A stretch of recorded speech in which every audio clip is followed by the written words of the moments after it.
Hello, good morning. तर आपण आता आज बघणार आहोत अंड्याची भुर्जी. मस्तपैकी कांदा आणि टोमॅटो मी मस्त बारीक चिरून घेतला आहे. 2 अंडी घेतली आहेत.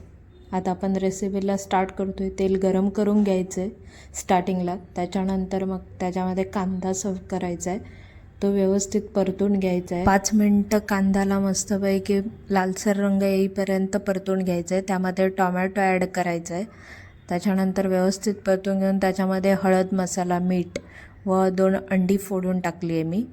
आणि आपली रेडी आहे भुर्जी. 5 मिनटामध्ये तयार होते. झटपट अशी रेसिपी आहे, एकदम साधी सिंपल. तर बघा, आज मी भाकरी आणि भुर्जी बनवली आहे नाश्त्यासाठी आणि डब्यासाठी सुद्धा. तर तुम्ही त्याच्यामध्ये वरून कोथिंबीरसुद्धा ॲड करू शकता. मी नव्हती म्हणून नाही टाकू शकले. तर मग अशाच नवनवीन व्हिडिओंमध्ये आपण रोज भेटतच राहू. तर माझ्या चॅनलला अजूनपर्यंत कोणी सबस्क्राईब केलं नसेल, कोणी नवीन असेल तर लाईक, शेअर अँड सबस्क्राईब नक्की करा. भेटू आपण नेक्स्ट व्लॉगमध्ये. तोपर्यंत टेक केअर, बाय.